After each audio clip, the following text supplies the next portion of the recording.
Sudah saatnya kita berhenti berpikir bahwa kita belum bisa, kita belum hebat, dan kita belum mampu. Kita sudah bisa, karena kita sudah memulai itu semua. Ketika kita berani berpikir, ketika kita berani untuk melangkah keluar dari zona nyaman, ketika kita berani memikirkan dan bermimpi, dan ketika kita berani untuk bagaimana kita mewujudkan mimpi itu, maka disitulah kita sudah mulai hebat tanpa kita terasa. Dunia membutuhkan orang-orang yang mampu menghadirkan sesuatu baru yang bermanfaat. Dunia membutuhkan orang-orang yang mampu menciptakan lapangan kerja. Dunia membutuhkan orang yang mampu menghasilkan potensi kebahagiaan bagi orang lain melalui ciptaan-ciptaannya itu. Dan inilah makna dari pendidikan. Pendidikan, vokasi, apapun itu.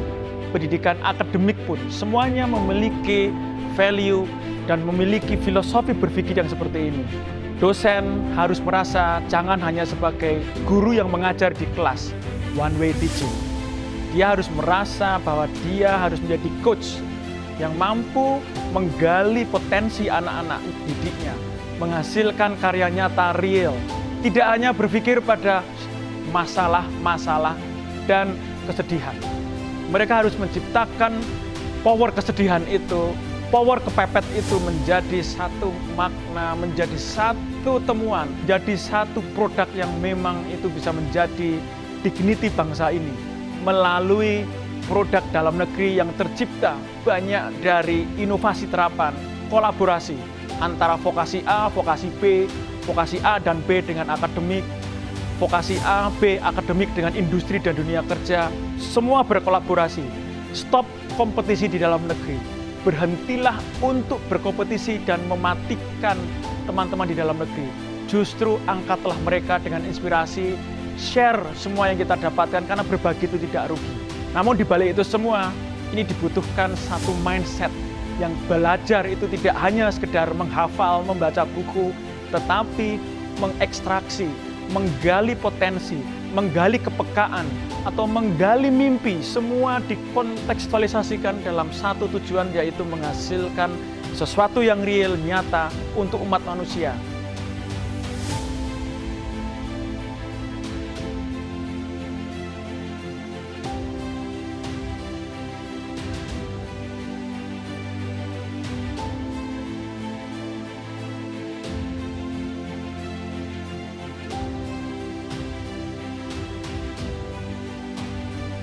Untuk menciptakan generasi pencipta, untuk menciptakan generasi kreatif, untuk menciptakan generasi inventor, itu tidak bisa dilakukan apabila pendidikan kita hanya mengedepankan kognitif.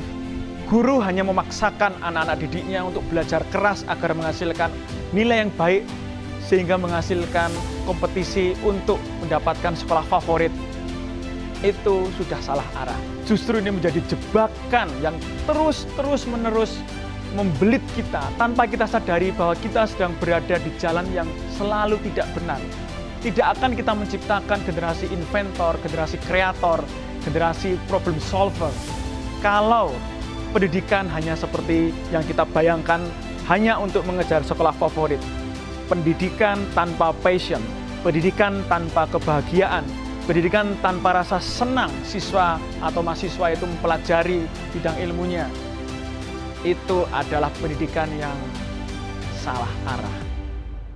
Mari kita rubah ini semua.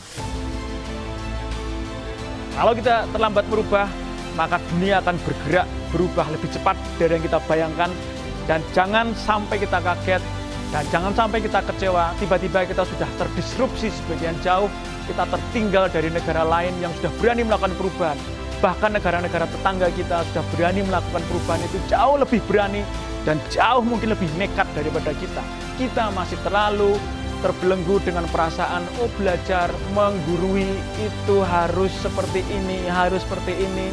Udah deh, berhentilah kita melakukan itu semua. Saatnya kita berubah bersama untuk menciptakan persatuan di dalam negeri tanpa kompetisi yang saling membunuh dan saling mematikan. Mari kita belajar bersinergi.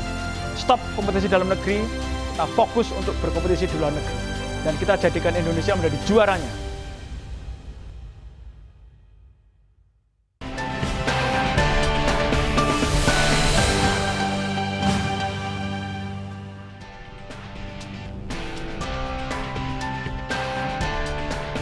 Halo, selamat siang. Saya Elvira Karunisa. Senang sekali hari ini bisa menyapa Anda dalam kegiatan webinar CNN Indonesia kali ini dengan tema pendidikan vokasi menjawab tantangan inovasi. Penguasaan inovasi menjadi faktor penentu utama kemajuan negara. Dan untuk melahirkan banyak inovasi, pendidikan vokasi menjadi salah satu hal yang paling diperlukan di Indonesia. Apalagi di tengah kondisi pandemi seperti sekarang ini dibutuhkan penemuan-penemuan baru berbasis teknologi sehingga kita siap menghadapi tantangan secara global termasuk revolusi industri 4.0. Bahkan pemerintah Indonesia telah berkomitmen mewujudkan kerjasama yang erat antar dunia pendidikan vokasi dengan industri demi terwujudnya inovasi baru yang saling menguntungkan. Nah, untuk itulah dalam webinar kali ini merupakan kerjasama dengan Direktorat Kemitraan dan Penyelarasan Dunia Usaha dan Dunia Industri di bawah Direktorat Jenderal Pendidikan Vokasi Kementerian Pendidikan dan Kebudayaan Republik Indonesia. Kita sengaja mengangkat tema pendidikan vokasi menjawab tantangan inovasi. Dan sebagai pembicara kali ini, sudah ada Bapak Wikan Sakarinto, Direktur Jenderal Pendidikan Vokasi Kementerian Pendidikan dan Kebudayaan Republik Indonesia. Selamat siang Pak Wikan. Selamat siang, Assalamualaikum Mbak Elvira, Bapak-Bapak semuanya, dan seluruh pemirsa. Waalaikumsalam. Salam semangat. Kemudian sudah bergabung juga Bapak Antonius J. Supit, Wakil Ketua Umum Kadin Bidang Ketenagakerjaan dan Hubungan Industrial. Pak Anton menggantikan Pak Rosan Ruslani, Ketua Umum Kamar Dagang dan Industri Indonesia yang sayang sekali tiba-tiba berhalangan hadir dalam webinar kali ini. Pak Anton, selamat siang. Selamat siang Mbak Elvira. Baik, selanjutnya saya sapa Bapak Beni Cahyono, seorang profesor di bidang Supply Chain Management Sustainable Production, Universitas Coventry, Inggris. Jauh-jauh dari Inggris, terima kasih sudah bergabung bersama kami Pak Beni. Selamat pagi Mbak Elvira, selamat pagi pemirsa semuanya. Selamat pagi ya, waktu Inggris. Baik. Dan selanjutnya saya sapa Pak Beri Juliandi, Sekjen Akademi Ilmuwan Muda Indonesia. Pak Beri, selamat siang. Selamat siang Mbak Elvira, terima kasih. Terima kasih para narasumber yang sudah bersedia hadir siang hari ini dan terima kasih juga atas atensi sejumlah pemerhati pendidikan Indonesia yang mengikuti webinar pada siang hari ini. Selain nanti ada pemaparan dari para narasumber dan expert kita, Anda bisa ikut berpartisipasi dalam diskusi siang hari ini. Anda bisa menuliskan pertanyaan Anda di kolom chat. Kami nanti akan memberikan kesempatan kepada Anda untuk menyampaikan pertanyaannya secara langsung kepada narasumber yang sudah hadir pada siang hari ini. Oke, kita mulai diskusi kita. Pada webinar kali ini saya ke Pak Wikan dulu. Pak Wikan, apa saja rencana besar Kemendikbud terkait menciptakan vokasi yang inovatif? Baik, terima kasih Mbak Elvira. Mohon izin saya memaparkan presentasi saya sedikit aja. Baik, ini menjadi mandat yang kami terima mulai per 31 Desember. Saya sendiri masih sejak Mei, ya. Saya dilantik sejak Mei kemarin. Jadi Direktorat Jenderal Pendidikan Vokasi mengcover ini pendidikan tinggi, SMK, serta kursus dan pelatihan. Jadi semuanya adalah vokasi. Ya, jangan hanya menganggap vokasi itu SMK atau menganggap vokasi itu politeknik atau mungkin institut. Kursus dan pelatihan pun juga vokasi. Kebijakan 5 tahun ini ya ini minimal ini yaitu link and match. Yang levelnya itu ibarat orang berhubungan Mbak Elvira itu tidak hanya cukup pacaran. Harus sampai level menikah dalam tanda kutip ya. Jadi kalau tanda tangan MOU aja, foto-foto masuk koran, industri dan vokasi atau SMK masuk koran itu belum link and match. Itu baru kenalan ya, pacaran aja belum. Jadi harus menikah. Sehingga akan terjadi pernikahan massal antara vokasi dan dunia industri. Nah, paketnya ini paket pernikahannya dan ini semua kita rancang bersama dengan industri dan dunia kerja. Mbak Elvira, selalu yang disampaikan oleh Pak Anton itu vokasi itu menjadi pilar kemajuan di setiap negara maju manapun Mbak Elvira. Jadi setiap negara maju manapun karakternya pasti pendidikan vokasinya maju dan pasti mereka sudah link and match dengan industri. Pernikahan massal itu terjadi dengan paket yang sangat signifikan. Nah tentunya kita nggak pengen menikahkan yang dua-duanya kan harus mau dinikahkan. Minimal seperti ini Mbak. Jadi ini kampus vokasi, SMK dan lembaga kursus pelatihan, kalau masak sesuatu itu harus dibutuhkan oleh dunia industri. Jangan sampai lulusan ini sudah dimasak, dicicipin loh ternyata kok nggak sesuai, nggak kompeten, sehingga apa? Mereka nanti training lagi. Nah mendingan kan mereka jadi satu di sini, masak bareng. inilah kebijakan kita, Mbak. Link and match itu yang ini. Jadi mereka kurikulum dibikin bersama. Jadi tidak hanya dibikin, tapi harus disetujui oleh industri. Kurikulum itu harus disetujui oleh industri. Tidak boleh kurikulum vokasi itu tidak disetujui industri. Yang kedua, dimasak bersama. 50 jam per semester per prodi harus diajar oleh praktisi dari industri. Yang ketiga, magang atau prakrin disusun bersama, diselenggarakan bersama kolaborasi, magang di industri. Minimal 1 semester wajib. Kemudian sertifikat kompetensi, jadi ini. Jadi nanti lulusan vokasi itu tangan kanan pegang ijazah transkrip, sertifikat kompetensi, dan bahasa Inggrisnya itu harus maju, tangan kiri menghasilkan hasil karya riset terapan, dan inilah kompetensi. Kemudian saya lanjutkan yang nomor 5, kalau sudah ini cocok semua, 1, 2, 3, 4, ya mestinya industri harus merekrut, tapi tidak wajib, Mbak. Tergantung kebutuhan dan tergantung kecocokan, tetapi ada komitmen untuk menyerap. Yang keenam, dosen dan guru diajar oleh industri atau dosen magang di industri. Yang ketujuh, ya ini nggak wajib, tapi kalau ini dilakukan oleh industri, memberikan beasiswa bagi mahasiswa atau siswa vokasi, moga-moga surga ganjarannya, Mbak. Tetapi ini nggak diwajibkan. Tapi ini biasanya industri itu mau kalau ini semua sudah firm. Kemudian ini riset. Riset di vokasi itu harus riset berasal dari kasus nyata industri. Tidak boleh riset vokasi itu riset sendiri, menghasilkan paper sendiri buat naik pangkat, terus Indonesia dapat apa? Cuma dapat paper. Enggak. Harusnya menghasilkan produk nyata, yaitu ini, produk nyata di tangan kiri. Sehingga apa? Ini adalah output dari input, proses, output, dan outcome. Outputnya apa? Lulusan yang kompeten. Apa itu? Aku bisa apa? Yaitu kompeten. Atau aku mampu apa? Tidak hanya aku sudah belajar apa. Itu aku sudah belajar itu artinya ijazah. Jangan hanya ngandelin ijazah, tetapi kompetensi. Apa itu? Soft skill itu harus kuat dan sekuat hard skill. Ini yang kadang-kadang dilupakan oleh kampus atau mungkin SMK. Mungkin mereka cuma fokus di hard skill selama ini. Padahal industri itu menginginkan soft skill-nya yang kuat juga. Sekaligus ini, kurikulum itu memastikan moral, integritas, kejujuran, attitude itu terjadi. Nah, ini semua harus terwujud di dalam kurikulum. Dan ini kurikulum yang kurikulum pernikahan. Mungkin itu Mbak Elvira untuk memulai diskusi. Ini masih ada materi, kita mau bikin SMK fast track, SMK D2. Jadi nanti SMK itu bisa 3 tahun, bisa SMK yang fast track D2, SMK yang dikombinasikan dengan perguruan tinggi. Ini juga ada beberapa resep pengembangan pendidikan tinggi vokasi. Baik. Itu Mbak menjadi kebijakan kita dan itu harus betul-betul sesuai keinginan industri. Tidak boleh kita bikin lulusan yang kompeten tetapi nggak sesuai dengan industri. Apalagi nggak kompeten, nggak sesuai, itu nasi kecap. Kalau bikin gado-gado itu kompeten tapi nggak sesuai dengan industri, itu juga jangan sampai terjadi. Dan di masa pandemi, sebisa mungkin justru pernikahan terjadi. Yaitu kurikulum disusun bersama, dirancang bersama, sehingga nanti ketika industri ini berubah, mengajak vokasi berubah di dalam era baru, new normal, kompetensi baru, profil-profil pekerjaan baru, tantangan baru, dan sebagainya. Intinya, vokasi kalau nggak menikah dengan industri itu bukan vokasi. Namun, pernikahan nggak bisa dipaksakan, harus betul-betul fine-tune, disepakati bersama, dan sama-sama saling menguntungkan. Itulah kebijakan vokasi kita untuk minimal 5 tahun ke depan ini, dan kami dengan Kadin, dengan FHCI, dengan Apindo, dengan Himpunan Kawasan Industri Indonesia, kami pun sebagai Mak Comblang, kami juga harus menikah dengan mereka. Terima kasih Pak Anton Supit atas bimbingannya selama ini. Insya Allah nanti kita pernikahan kita lanjutkan dengan perkawinan yang menghasilkan anak-anak yang memang dibutuhkan oleh bangsa ini. Terima kasih Mbak Elvira. Baik. Terima kasih Pak. Pernikahannya rencananya kan membutuhkan waktu begitu ya, karena sebelumnya tadi atau juga memasak masal tadi yang disampaikan oleh Pak Wikan, belanjanya harus bareng, resepnya duduk bersama, butuh berapa lama waktu ini sehingga target-target tersebut bisa dipenuhi Pak Wikan?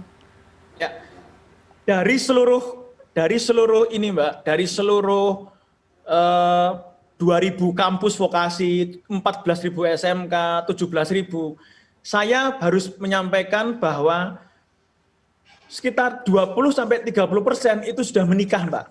Jadi sudah terjadi pernikahan itu. Mungkin belum sekelompet ini ya pernikahannya, tapi sudah terjadi. Di SMK itu tiap tahun kurikulum disinkronkan, tapi mungkin belum sedalam ini. Sehingga apa? Pernikahan itu sudah terjadi, Mbak. Sudah dan sedang terjadi.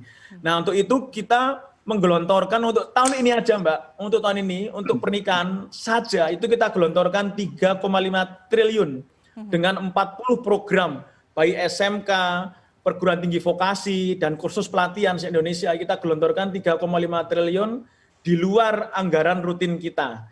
Dan moga-moga itu menjadi insting pernikahan, dan tahun ini ratusan atau ribuan itu tambah lagi menikah, ratusan vokasi, moga-moga tahun depan makin banyak lagi.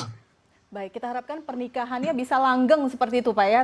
Dengan kondisi pandemi saat ini harus siap untuk masuk dalam era new normal atau adaptasi kebiasaan baru. Bagaimana dukungan yang diperlukan agar pernikahan ini bisa langgeng, terutama menghadapi kondisi saat ini Pak Wikan? Saya tadi sampaikan, ini industri, ini vokasi ya Mbak ya. Industri itu ketika di dalam masa pandemi pasti mengalami tantangan berat. Tapi saya yakin Mbak, industri akan bangkit, pasti itu. Jadi ketika ini industri itu mengalami hantaman, dia memang agak loyo, tapi dia akan bangkit. Nah ketika dia bangkit dan menuju ke arah pergerakan new normal, jangan sampai vokasinya ketinggalan Mbak. Sudah ada pola baru, kurikulum masih kurikulum lama.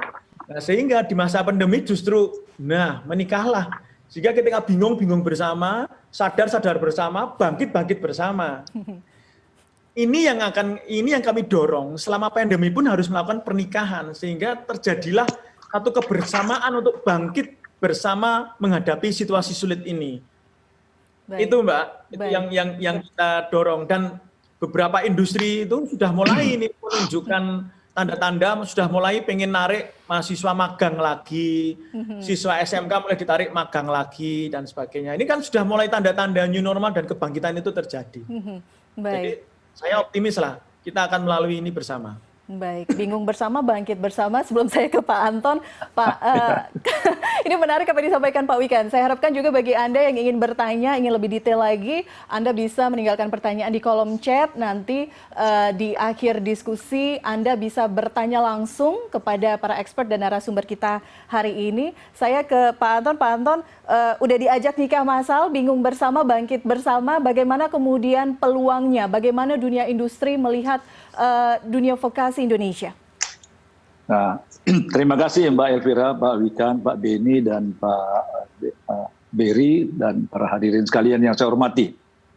Kalau saya memakai istilah Pak Wikan, yang jadi populer setelah Pak Wikan dilantik jadi dirjen kan nikah massal. Tapi sepanjang saya tahu nikah itu harus punya satu keyakinan dasar bahwa kalau kita menikah itu hidup kita lebih bahagia daripada kita hidup sendirian. Karena kalau tidak berbahagia Mbak Elvira, mendingan saya sendirian kan. Nah keyakinan itulah yang penting, bahwa kita yakin bahwa kalau menikah itu akan lebih membahagiakan. Kecuali ada pandangan-pandangan yang lain. Nah, persoalannya, apa yang menjadi urgensi sehingga kita harus melakukan vokasi? Kalau saya boleh kutip, dan mohon maaf kepada Pak Wikan karena seringkali saya kutip istilah ini, tetapi saya kira ini yang relevan seperti dikatakan mantan Chairman the Fed, Ben Bernanke. No economy can succeed without a high-quality workforce, particularly in an age of globalization and technical change. Artinya ini satu keyakinan dasar bahwa tanpa ada high-quality workforce, tenaga kerja yang terampil, ya, yang punya kualitas tinggi, kita tidak akan survive dalam ekonomi. Jadi kalau kita bicara vokasi, ujung-ujungnya adalah keberdayaan ekonomi.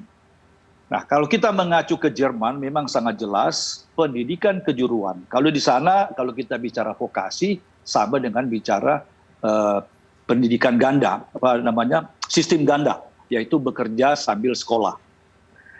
Di sana itu atau negara-negara maju, terutama Eropa dan Amerika juga sekarang mengikuti melakukan pemagangan, China, India, Jepang. Karena merasa sistem inilah cara yang paling efektif mendidik SDM kita agar supaya industri itu bisa punya daya saing yang tinggi. Itu tujuan pertama. Kedua, memberikan jaminan kepada generasi muda akan masa depan yang lebih cerah. Lebih cerah dalam arti kata dia mendapat pekerjaan, peningkatan kualitas hidup, dan lain-lain. Persoalan ini yang harus dipahami dulu. Nah, kalau dikaitkan dengan perkawinan massal tadi, sekarang bagaimana kita ini Pak Wikan dan Mas Menteri barusan ini melaunch yang namanya Forum Pengarah Vokasi. Nah, forum inilah tugasnya yang akan istilahnya untuk melaksanakan perkawinan itu agar benar dan sukses, tentu kan ada panitia yang mengatur itu. Nah, tim inilah yang diharapkan bekerja mempersiapkan. Karena menurut saya, kalau tanpa ada sistem yang jelas, hanya kita bicara vokasi, tetapi lantas tidak banyak efek. Seperti yang terjadi sebelum-sebelumnya ya. Saya tidak menyalahkan masa yang lalu, tetapi memang vokasi menjadi lebih intens kita bicara pada waktu Pak Jokowi menjadi presiden pada periode pertama. Pada saat kunjungan ke Jerman itu langsung ketemu dengan kanselir Jerman dan minta Jerman membantu sistem vokasi Indonesia. Oleh karena itu terutama kepada para pimpinan baik di pemerintahan maupun yang pengambil kebijakan di dalam vokasi, kita jangan kejebak dengan istilah aktivitas vokasi. Lebih baik kita ada kesamaan persepsi dulu apa itu vokasi dan bagaimana supaya ini bisa sukses.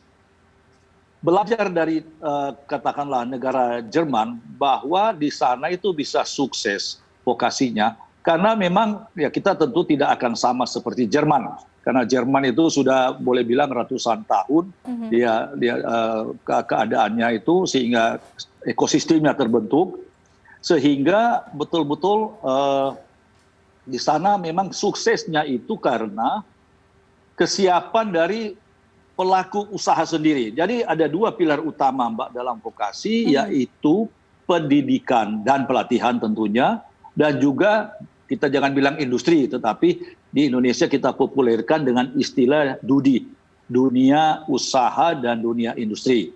Nah, kenapa ini di negara seperti Jerman itu sukses? Karena pengakuan standar-standar profesi, pendidikan dan pelatihan vokasi yang luas melalui keterlibatan mitra sosial dalam pendidikan dan pelatihan vokasi. Ini yang harus ada komitmen bersama. Kedua, pelatih di tempat kerja dan guru kejuruan atau vokasi yang di sekolah itu harus punya kompetensi. Jadi di samping kalau dikatakanlah, kalau di sekolah kita tahu lah bahwa dia mesti punya unsur pedagogi dan lain-lain ya. Tetapi kalau di tempat kerja juga baru akan sukses kalau dunia industri ini atau katakanlah DUDI itu mempersiapkan diri dengan adanya pelatih di tempat kerja. Nah, oleh karena itu sistem pendidikan dasar sudah harus mempersiapkan anak muda menempuh pendidikan dan pelatihan vokasi. Pelatihan vokasi kalau ditanya bagaimana menjamin kalau vokasi itu sudah sukses lantas tidak akan dapat lapangan kerja. Saya berani katakan kalau kita sukses tidak akan itu terjadi karena bagaimana orang yang sudah, kalau kita bicara SMK, selama dia sekolah 3 tahun, kalau di Jerman dan Eropa lainnya, 70% praktek di pabrik atau di industri ya. Sehingga begitu dia mendapat sertifikat kompetensi, dia itu langsung tanpa tes lagi menjadi pekerja. Jadi pekerja yang handal yang memang sudah berada di lain industri, tidak perlu diajari lagi lah. Secara gampang mungkin saya bisa ibaratkan gini, kalau kita belajar menyetir mobil, mungkin kita diajar secara teori, tapi begitu kita masuk jalan tol yang kecepatan tinggi, kita kebingungan sendiri. Nah kalau vokasi, dia itu mendapat pelajaran teori, tapi langsung praktik di jalan, sehingga begitu dapat SIM, tidak ada perbedaan lagi dia sebelum dia dapat SIM dan sesudah, karena memang dia sudah langsung praktik. Nah, oleh karena itu saya kira memang pekerjaan kita ini sangat berat dan sangat besar. Kita harus perlu dukungan. Dukungan yang paling kita harapkan tentunya adalah sektor industri atau DUDI. Karena DUDI ini harus merasa bahwa manfaat vokasi itu sebenarnya bukan kerja sosial atau CSR untuk membantu tenaga kerja kita berketerampilan, tetapi adalah membantu diri sendiri mendapatkan tenaga-tenaga terampil seperti yang dikatakan Chairman The Fed sebelumnya, Pak Ben ini, bahwa tanpa adanya high quality workforce, kita ini tidak akan bisa bersaing. Apalagi setelah ada COVID, di mana peranan teknologi akan lebih besar. Dan kalau bicara teknologi, ya tentunya pendidikan dan lain-lain. Nah, inilah saya kira, Pak Elvira, pemahaman dasar yang harus kita punya dulu, yang harus kita kampanyekan. Dan itu yang sebenarnya sama-sama kami bersama Kementerian Pendidikan dan Kebudayaan Dikbud di bawah koordinasi Pak Wikan, itu yang kita lakukan kampanye bahwa vokasi itu adalah strategi ekonomi nasional untuk memperkuat daya saing kita. Kalau dari dunia usaha dan industri sendiri, tadi Anda mengatakan bahwa harus ada kesiapan di sana. Bagaimana Pak Anton dari dunia usaha dan industri melihat lulusan vokasi kita di Indonesia?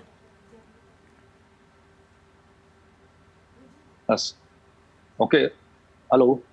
Halo Baik, Pak Anton. Oh ya, tadi di ujung terputus.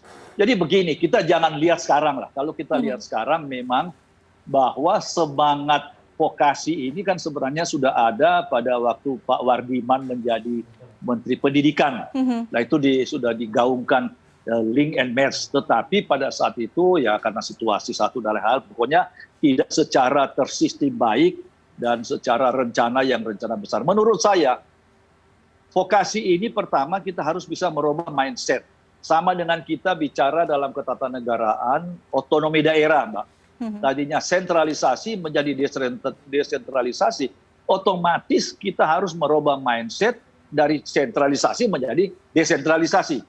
Nah, begitu juga dengan pendidikan ini. Kita harus merubah bahwa ini adalah bekerja sambil sekolah. Karena lebih banyak di tempat kerja. Nah, untuk bisa sukses ini di tempat kerja pun dia harus mempersiapkan yang sebenarnya sudah disinggung oleh Pak Wikan tadi. Kalau di sekolah kita mengenal kurikulum sekolah, di pabrik atau di industri harus punya rencana praktek kerja industri. Kalau di sekolah punya pembelajaran di sekolah, di industri ya praktek kerja. Kalau di sekolah dibilang guru, kalau di tempat kerja disebut pelatih di industri. Dan hasil daripada didikan ini harus dijamin secara nasional, diterima dimanapun secara nasional maupun luar negeri, karena standarnya sama. Jadi kalau katakanlah ekstrimnya, tamatan Sulawesi Utara lah daerah saya, yang di ujung di Tahuna sana atau di Talaut, tamatan SMK atau Politeknik di Talaut sana harus bisa laku di Jakarta. Jadi tidak bisa karena dibilang di ujung sana itu tidak dapat tempat kerja, karena sistemnya sama dan kualitas sertifikasinya itu sama. Nah, oleh karena itu tentunya harus ada persiapan di industri. Jadi bahwa tidak bisa cuma langsung datang silakan lihat-lihat saja. Lantas kan mungkin ada manfaat, dia bisa dapat soft skill dan lain-lain. Tetapi yang paling penting jangan lupa dengan melatih pendidikan maupun pelatihan vokasi, yang kita harapkan adalah kompetensi dari si pelajar atau si pemagang itu adalah memenuhi syarat kebutuhan daripada dunia usaha, dunia industri. Oleh karena itu sertifikasi daripada SMK dan sebagainya harus bisa diterima oleh industri. Oleh karena itu seperti Pak Wikan katakan di awal harus disusun bersama. Apalagi sekarang dengan teknologi yang berkembang demikian cepat sehingga kita mengenal yang namanya critical occupation list, di mana ini pun harus pemerintah menyiapkan ke depan jenis pekerjaan apa yang akan hilang, apa yang akan muncul, dan itulah yang menjadi target daripada pendidikan dan pelatihan vokasi kita ke depan. Oke, baik. Sejauh ini kendalanya tampaknya saya menyebutnya tantangan begitu. Banyak tantangan yang harus dihadapi dunia industri untuk menyerap tenaga vokasi yang dihasilkan.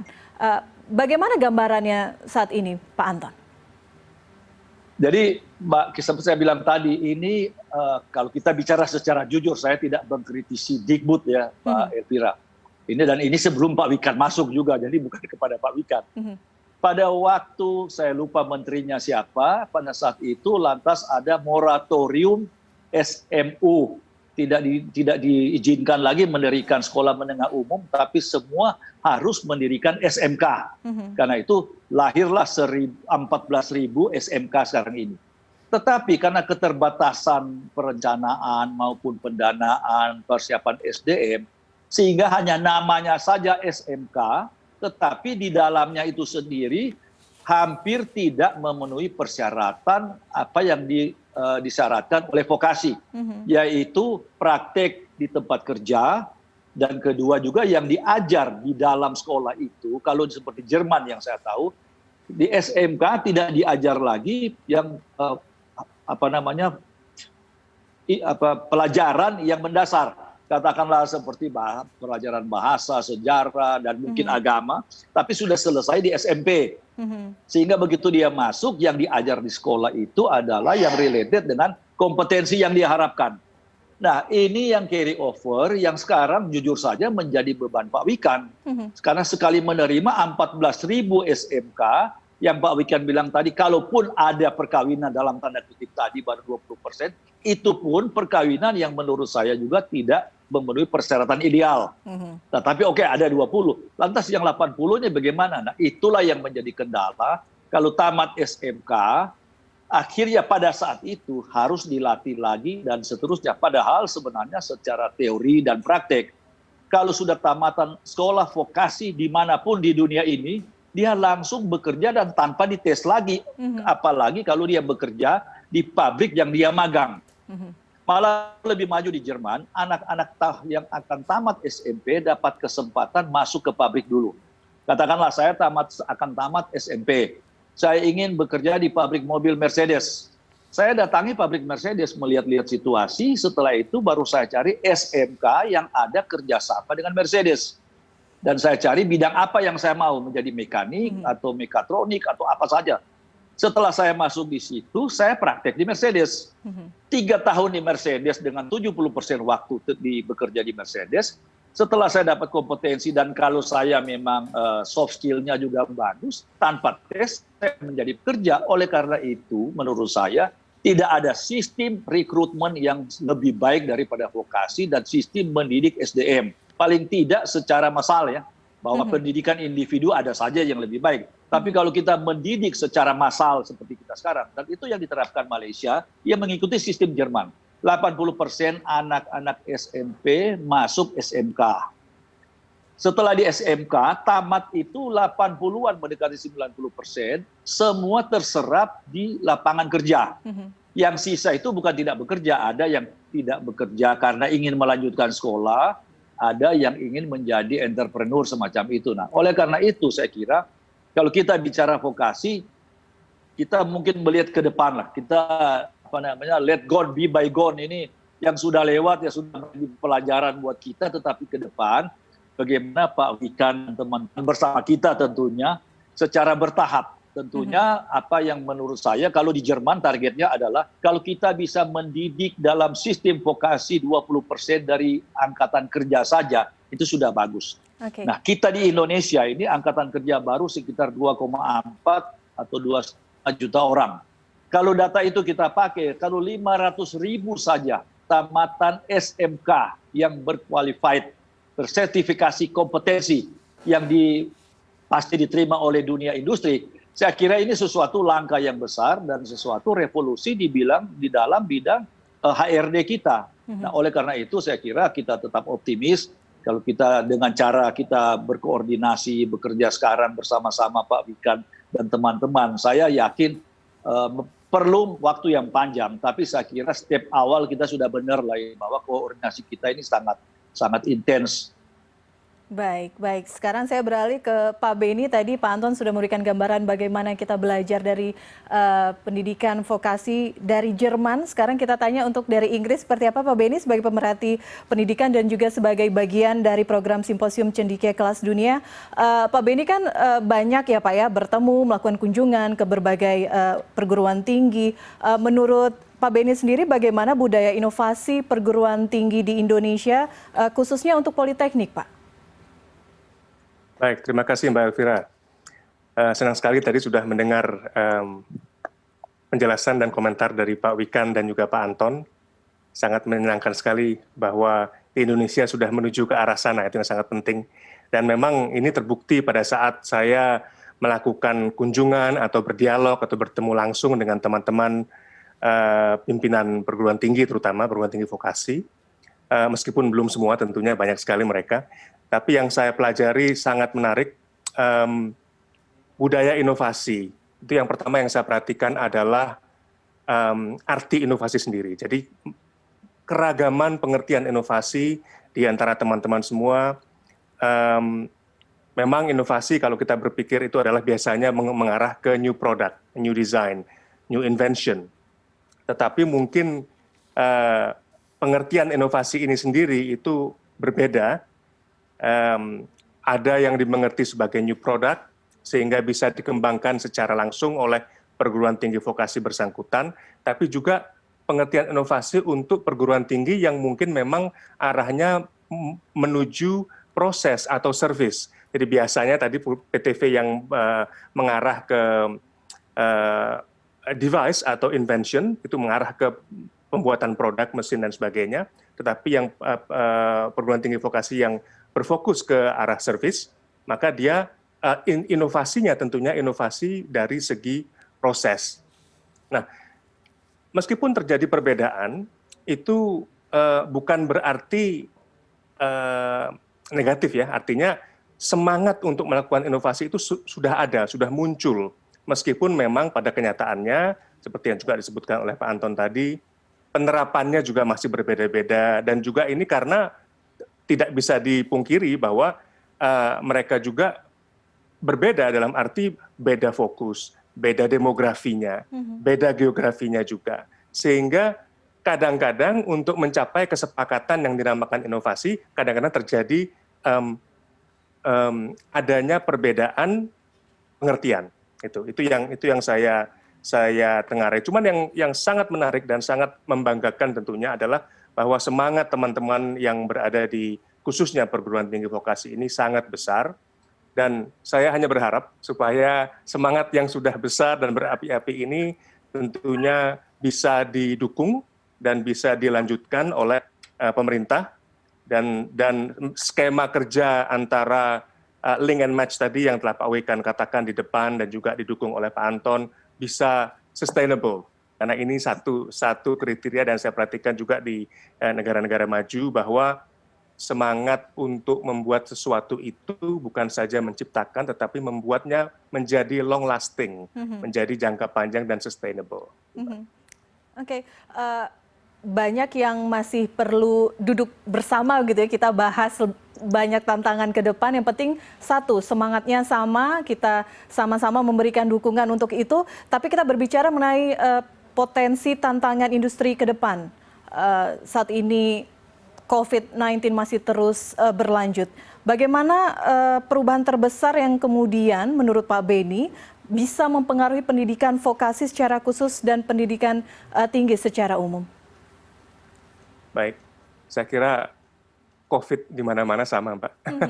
Baik di Indonesia atau di UK dan dimanapun juga di seluruh dunia. Dan yang terpengaruh, yang terdampak oleh COVID bukan saja perguruan tinggi atau pendidikan vokasi, tapi juga semua orang, termasuk perusahaan dan pabrik. Ya. Terutama yang paling bisa dilihat adalah problem adaptasi. Jadi bagaimanapun juga COVID ini sudah terjadi, dan untuk menuju ke sana, untuk menjadi bangsa atau menjadi maju, maka kita harus bisa mengatasinya.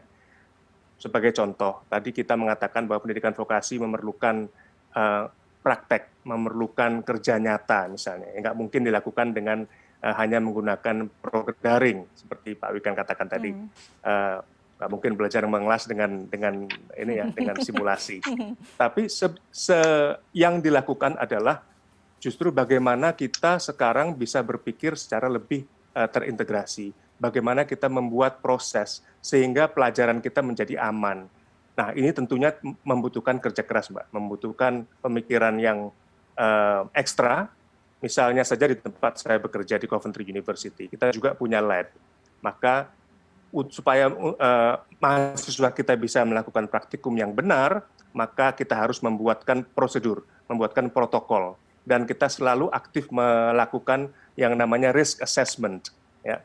Tentunya risk assessment juga sudah sesuatu yang normal dilakukan di manapun, melibatkan mesin dan lain-lain. Tapi justru di saat ini kita menerapkan protokol yang jauh lebih kompleks. Nah, karena kompleksitas inilah kita sebenarnya dituntut untuk menjadi lebih terbuka, menjadi lebih adaptif, dan menjadi lebih fleksibel. Ya, bahkan jam kerja pun kami diminta oleh pimpinan kami, cobalah kita dalam 1 minggu mungkin ada 1-2 hari yang kita startnya jam 12 siang, selesai jam 8 malam. Kalau kemarin nggak bisa, ya nggak ada yang mau. Tapi sekarang mau tidak mau kita harus mengakomodasi hal semacam itu. Itu yang gambaran singkat lah mengenai COVID, Mbak. Baik, kata kuncinya adaptif. Saya pernah mendengar Adaptif, sebuah statement mereka yang kemudian survive adalah orang-orang bukan memiliki IQ tinggi, bukan pintar, tapi mereka siap untuk beradaptasi. Tampaknya memang itu kondisi yang harus kita jalani saat ini ya Pak Beni. Saya sekarang beralih ke Pak Beri. Pak Beri, bagaimana Anda melihat potensi vokasi dalam melakukan inovasi, Pak? Kita tahu kata kuncinya tadi adaptif, kemudian juga inovasi. Kita perlu inovasi luar biasa dalam kondisi saat ini. Ya, terima kasih Mbak Elvira. Jadi vokasi ya sebetulnya sangat berpotensi sekali ya dalam menghasilkan inovasi, apalagi jika pendidikan vokasi ini sudah terkait erat dengan industri ya. Seperti kita tahu di dalam ekosistem inovasi, salah satu kunci utama adalah hilirisasi daripada hasil riset ya. Dan kita tahu bahwa sekolah vokasi atau pendidikan vokasi itu memiliki nature penelitian yang berbeda dengan rekan-rekannya di perguruan tinggi lain. Riset di sekolah vokasi atau pendidikan vokasi itu adalah melakukan riset terapan ya. Riset yang seperti kita sudah dengar tadi di awal acara ini, Pak Wikan menjelaskan di video ya, bahwa riset-riset yang memang didriven oleh kebutuhan yang industri perlukan ya, kebutuhan-kebutuhan industri, kebutuhan-kebutuhan nyata di dalam produksi atau di dalam proses di industri. Jadi bukan penelitian-penelitian yang curiosity driven atau yang ingin menuntaskan rasa ingin tahu. Walaupun itu tentu saja juga diperlukan, tapi riset terapan yang yang dilakukan oleh pendidikan vokasi ini sangat berpotensi sekali ya meningkatkan inovasi Indonesia. Kita bicarakan bisa terkoneksi dengan baik ya. Saya sangat yakin bahwa rekan-rekan di pendidikan vokasi ya ini akan bisa menyumbang ya inovasi di Indonesia dengan sangat signifikan. Bagaimana kemudian membangun semangat itu? Niatnya sudah ada, tapi mungkin banyak tantangan ataupun kendala di sana. Ya, saya melihat ya dari pemaparan Pak Wikan yang baru hari ini saya lihat juga, itu saya sangat optimis ya, karena pimpinan daripada vokasi di Indonesia paling tidak sudah memiliki konsep yang jelas, dan saya melihat juga semangat yang tinggi dari Pak Wikan begitu sebagai seorang direktur jenderal yang menangani masalah ini. Jadi saya rasa hambatan apapun akan diatasi ya kalau Pak Wikan sendiri sebagai pimpinan ini sudah memiliki motivasi yang besar. Dan saya lihat industri ya tadi juga seperti Pak Anton sudah jelaskan sebetulnya sangat mendukung dan mereka sangat berkepentingan di dalam memajukan hubungan ini. Jadi yang sekarang kita perlukan adalah komunikasi. Jadi di dalam segi apapun hubungan manusia di dunia ini memang komunikasi ini yang paling penting ya. Supaya apa? Supaya apa yang menjadi insentif atau menjadi penggerak dari setiap komponen di ekosistem inovasi ini itu mendapatkan secara optimal begitu ya.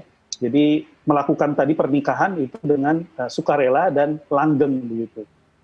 Baik, saya tanya komentar Pak Wikan terlebih dahulu. 3 expert kita sudah menyebutkan bahwa optimis bahwa pernikahan massal itu bisa terjadi, tapi kemudian ada waktu di sana. Kita menunggu waktunya dan komunikasinya. Pak Wikan mungkin ada komentar mengenai hal ini.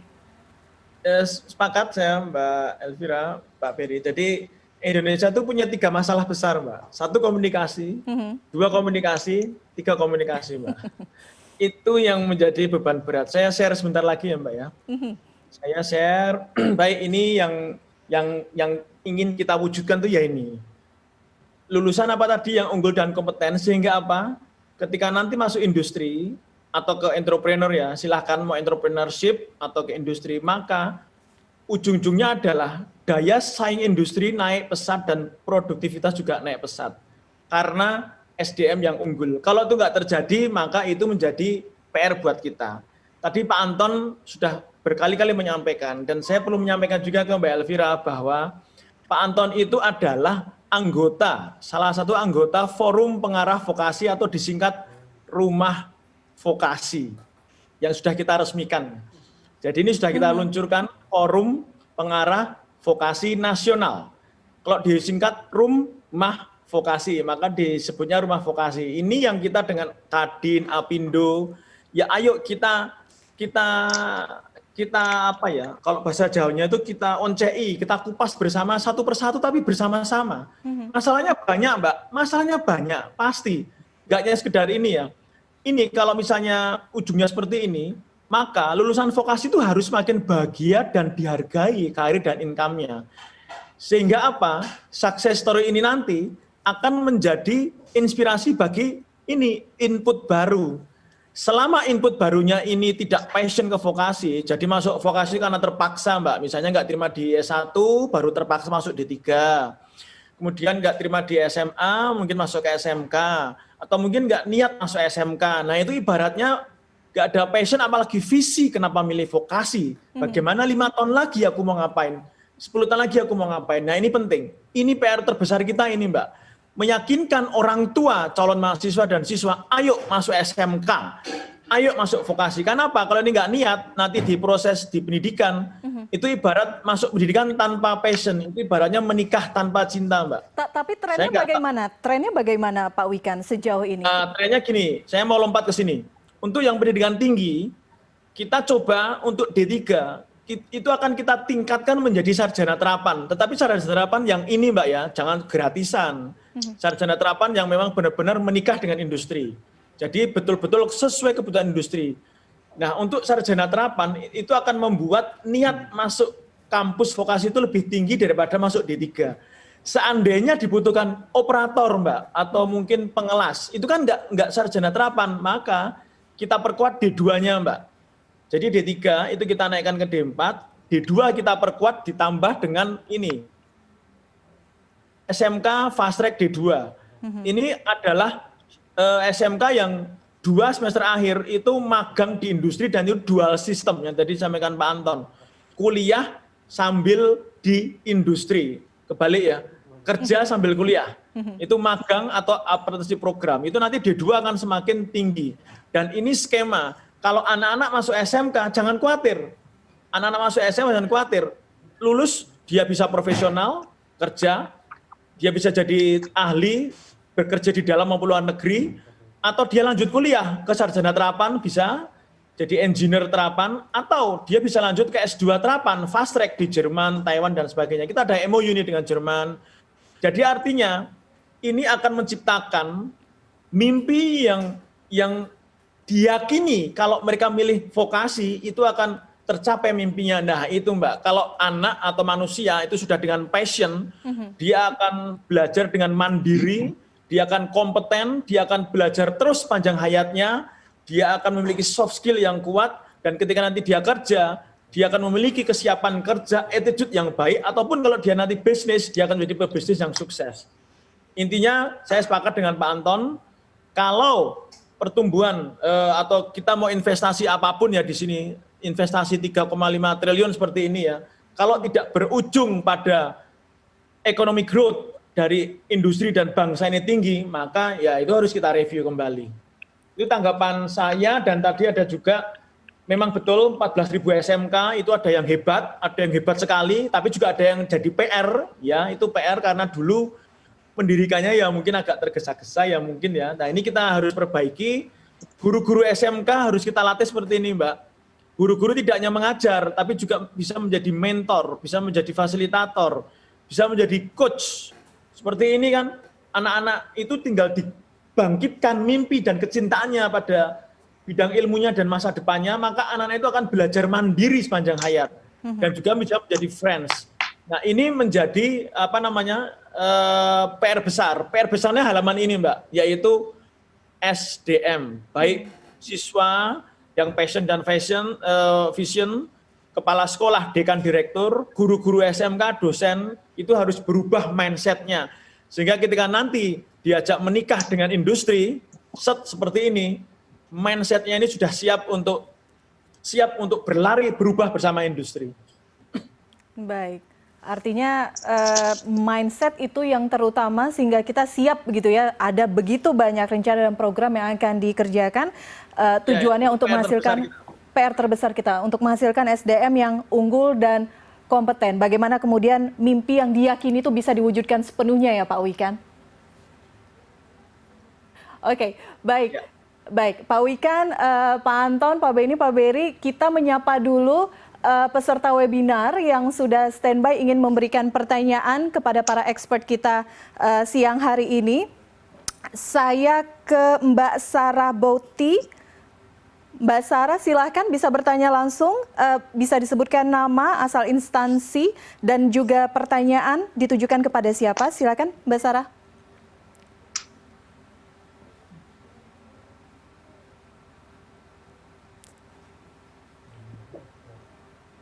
Boleh audionya dibuka dulu? Masih di mute? Oke, silakan Mbak Sarah. Oke, saya Sarah Bauti dari Sekretariat Kabinet.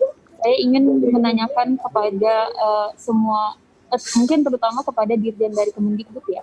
Saya ingin menanyakan soal program Link and Match di Kemendikbud sendiri itu apakah sudah tersinkronisasi dengan program-program serupa yang ada di beberapa kementerian? Karena setahu saya program terkait vokasi itu ada di Kementerian Perindustrian, BPSDMI terutama, terus juga merupakan ranahnya Kementerian Ketenagakerjaan, terus juga sampai ke Kemenko Bidang Perekonomian dan Kemenko Bidang Maritim dan Investasi. Nah, salah satu hambatan dari program vokasi itu sendiri kan sebenarnya adalah sinkronisasi dari KL-KL ini, bagaimana caranya agar program itu berjalan dengan sinkron. Nah, upaya dari Kemendikbud sendiri untuk sinkronisasi program vokasi ini seperti apa? Seperti itu aja, Mbak. Terima kasih. Oke, baik. Silakan langsung Pak Wikan direspon, Pak. Pertanyaan dari Sarah. Ya, terima kasih Mbak Sarah. Betul sekali. Kita sebagai pengambil kebijakan pun juga harus menikah juga di atas juga. Jadi kami sudah sangat intens berkoordinasi dengan Bappenas, Pak Pungki, Pak Prof. Agus Hartono, dan sebagainya. Dan kita juga sudah koordinasi rutin dengan Kemenperin, itu Kepala BPSDM-nya Pak Eko. Kemudian kita juga terus koordinasi dengan seluruh kementerian lain. Kementerian Perindustrian, Kementerian Naker juga. Betul Mbak, ini kita terus koordinasikan dengan mereka semua. Sehingga nanti tidak ada dualisme atau tidak ada redundancy satu tindakan atau kegiatan yang sama sehingga itu redundant tapi bisa lebih efektif, efisien karena kita bergerak bersama. Jadi ketika kita meminta SMK perguruan tinggi vokasi untuk menikah ya kita harus bisa buktikan kita bisa menikah dengan Kemenperin, dengan Kemenaker, dengan Bappenas, dengan KKP, kemudian juga dengan Kadin, ada Pak Anton Supit, kita mendirikan forum pengarah vokasi, Pak Anton Supit anggota di dalamnya, ada 39 anggota forum pengarah vokasi, di situ isinya teman-teman dari industri dan pimpinan. Itu juga harus bisa buktikan menikah dengan kampus luar negeri juga, dengan Jerman, Taiwan gitu. Sehingga Link and Match ini jangan hanya sekedar jargon Mbak, tapi benar-benar ya ada paket minimalnya lah, minimal ya ini, paket minimalnya ya ini. Nah ini paket minimalnya. Ini menjadi paket minimal yang nanti benar-benar kita wujudkan bersama-sama dengan seluruh kementerian. Ya intinya itu loh Mbak. Tadi saya sampaikan ke Mbak Elvira, masalah kita tuh 3, komunikasi. Kalau kita benar-benar sudah memiliki mimpi yang sama, ini saya minggu depan aja akan sowan ke Bappenas, terus koordinasi, dan kita juga koordinasi dengan Kemenperin juga Pak Eko. Ya insya Allah Mbak, insya Allah dengan kolaborasi ini semakin mencairkan kebekuan yang mungkin selama ini menjadi hambatan komunikasi kita semua. Oke, baik. Mbak Sarah, sudah cukup atau ingin bertanya lagi? Iya, boleh. Oke. Oh, udah cukup. Terima kasih. Oke, sudah cukup. Terima kasih Mbak Sarah, tapi saya ingin mendapatkan respon dulu dari Pak Beni. Pak Beni, tadi pertanyaan dari Mbak Sarah itu mengenai sinkronisasi begitu. Bagaimana pengalaman Pak Beni sendiri, di Inggris ataupun di perguruan tinggi lainnya, sinkronisasi antar kementerian, lembaga itu sangat penting ya Pak ya? Betul Pak, jadi saya sangat setuju tadi dengan dikatakan Pak Wikan mau tidak mau kita hidup bersama ya dengan yang lain, dan tujuannya adalah ya mengkomunikasikan. Dengan adanya koordinasi dan komunikasi maka semuanya akan bisa terlaksana meskipun perlu upaya besar ya. Nah jadi di UK sendiri itu dikoordinasi oleh yang namanya UKRI atau UK Research and Innovation. Jadi mereka punya dua lengan besar, lengan kiri namanya research, lengan kanan namanya innovation. Dan di bidang innovation sendiri itu mereka punya badan yang namanya Innovate UK. Nah Innovate UK sendiri dia selalu memberikan, dia bertindak atau berperan sebagai pelumas, sebagai katalis untuk kolaborasi, untuk selalu adanya pernikahan antara industri dan akademia, baik itu dari level vokasi atau level perguruan tinggi. Sekali lagi, mereka juga mempunyai peran yang besar dalam mengkoordinasikan ini, Mbak. Jadi penting sekali itu. Oke, baik. Pak Anton, mungkin ada yang ingin direspon juga Pak mengenai sinkronisasi dan koordinasi ini Pak? Ya memang ini Mbak Elvira, kita ini baru dalam stage awal ya, jadi saya tidak akan bicara mengkritisi yang sudah lalu-lalu, tetapi memang dalam beberapa pertemuan kita sudah harapkan ke depan bahwa kalau kita bicara vokasi adalah pilar utama adalah pendidikan dan ditambah pelatihan dan dunia industri. Oleh karena itu yang leading di depan itu adalah Kementerian Pendidikan. Kementerian teknis lain adalah memberikan informasi, katakanlah di pertanian, tenaga terampil apa yang dibutuhkan oleh pertanian, kelautan, termasuk perindustrian. Sehingga nanti inilah yang istilahnya yang digodok di Kemendikbud dan membuat kurikulum dengan industri, bukan Kementerian Industri tapi industrinya. Tapi memang karena kita masih baru relatif 2-3 tahun ya, masih mencari-cari bentuk. Karena kalau vokasi ini mau kita jalankan secara efektif dan mau berhasil, itu satu gerakan yang seperti otonomi daerah lah. Kita itu merubah tata cara bertata negara itu. Artinya tidak secara gradual tetapi memang harus secara revolusioner. Nah demikian juga dengan SDM ini. Nah kebetulan kalau kita belajar dari Malaysia, Malaysia itu sampai Kementerian Tenaga Kerja dirubah namanya Kementerian Sumber Manusia. Jadi tidak ada Departemen Tenaga Kerja di sana. Pada waktu vokasi mulai dijalankan, dipimpin langsung Pak Mahathir Mohamad. Dan itu pun memerlukan 8 tahun dari 1997 sampai 2005. Beliau mengutak-atik vokasi, mengacu ke Jerman, dan ditutup dengan undang-undang vokasi. Kita memang sudah, masukan-masukan ini sudah masuk, sedang dipersiapkan oleh pemerintah. Jadi kita sedang menuju ke situ.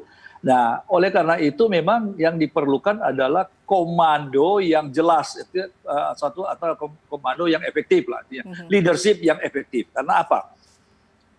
Karena ini memang merubah cara berpikir. Satu contoh anak SMP, dia harus memutuskan dia mau menjadi scientist mengikuti Pak Beni yang di Inggris, atau menjadi pekerja sehingga dia langsung bisa mendapat income. Nah, kalau dia merasa karena kepintarannya juga kurang dan kebutuhan keluarga saya bekerja mendapat income, dia mengambil jalur SMK. Tapi kalau dia merasa otaknya mampu dan saya ingin menjadi scientist, dia ambil jalur SMA dan universitas. Jadi yang namanya universitas vokasi polanya sama dengan SMK, belajar bekerja sambil belajar. Cuma bedanya di universitas, tapi itu satu jalur. Nah, oleh karena itu dalam rangka supaya tertata dengan betul, salah satu yang paling penting di dalam sistem vokasi adalah pada saat dia masuk SMK, yang paling mendasar, dia itu lantas praktek di tempat kerja, dia langsung mendapat uang saku.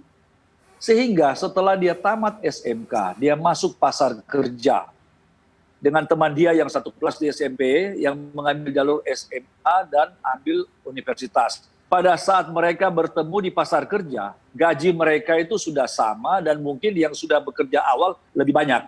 Sehingga orang tidak malu seperti yang tadi Pak Wikan sebutkan. Tidak merasa kalau saya ambil jalur SMK, saya menjadi warga kelas 2 di dalam soal SDM. Dan ini yang paling penting, SMK juga ini penting karena ini yang menjadi pekerja operator di lapangan. Karena kalau semua ini tamatan perguruan tinggi, nanti yang bekerja di bawah ini siapa ini? Tetapi kita tahu karena struktur di Eropa, Amerika demikian baik, sehingga income mereka juga tidak kalah tinggi yang di bawah itu. Nah ini semua tentunya Mbak Sarah kita perlu waktu, dan khususnya Indonesia memang yang paling penting juga culture. Jadi kalau saya di dunia swasta bebas bicara begini, tapi kalau sesama PNS mungkin susah menilai ini Mbak Sarah. Artinya tapi menurut saya ke depan kalau mau efektif, yang harus di depan Kementerian Pendidikan untuk pendidikan dan Kementerian Tenaga Kerja untuk pelatihan tenaga kerja. Yang lain adalah elemen yang untuk mensupport kedua kementerian ini. Oke, baik. Saya tanya pendapat Pak Berry juga deh, walaupun Pak Berry lebih condong ke arah teknologi dan inovasi. Tapi apakah sepakat begitu Kementerian Pendidikan yang harus ngelit di depan seperti yang disampaikan Pak Anton tadi? Iya, jadi memang kata kuncinya adalah ekosistem ya Mbak ya. Ekosistem itu artinya ada aktor-aktor, ada laws atau ada peraturan yang berjalan di situ sehingga setiap aktor menjalankan fungsi masing-masing.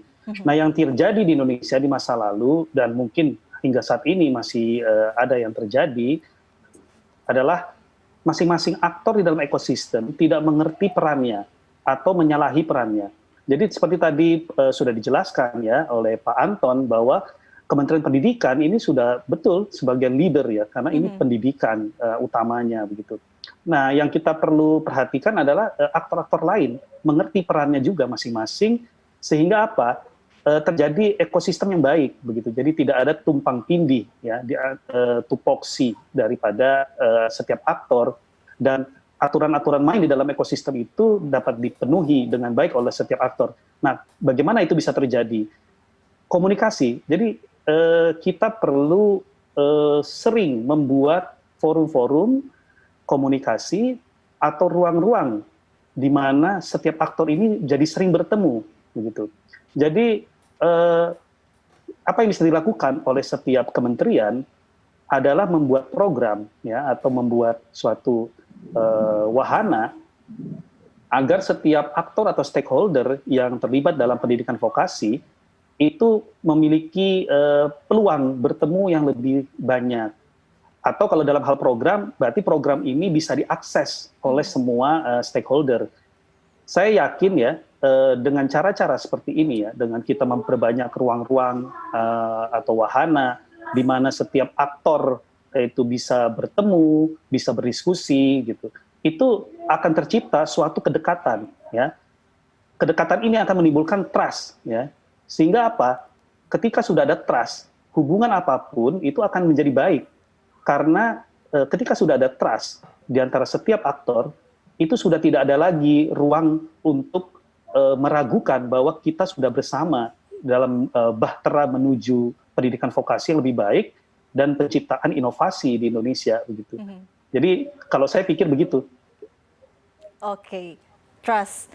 Menarik ya, hari ini kita menemukan banyak kata kunci yang kemudian bisa mendukung bagaimana vokasi bisa menjawab tantangan inovasi. Saya langsung ke peserta webinar kita lainnya.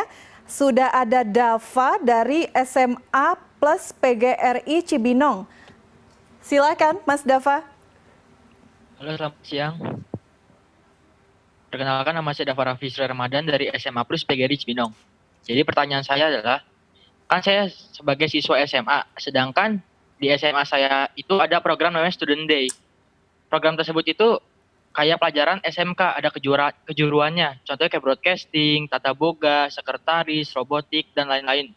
Pertanyaannya adalah, apakah setelah kita lulus SMA, kita bisa langsung bekerja atau tidak? Sedangkan di SMA pun kita sudah diajari tentang kejuruan.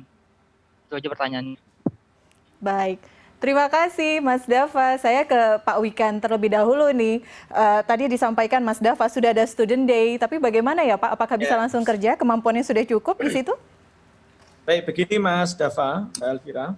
Oh ya, sekali lagi terima kasih Pak Berry, Pak Beni, dan Pak Anton. Tadi masukannya kita catat semua. Jadi apa yang saya tangkap di sini tidak boleh menguap gitu aja ya. Kalau itu mengingatkan, ingatkan. Kalau itu hal baru, catat. Dan kalau usah kebanyakan mikir, duit gitu aja, jalanin gitu aja.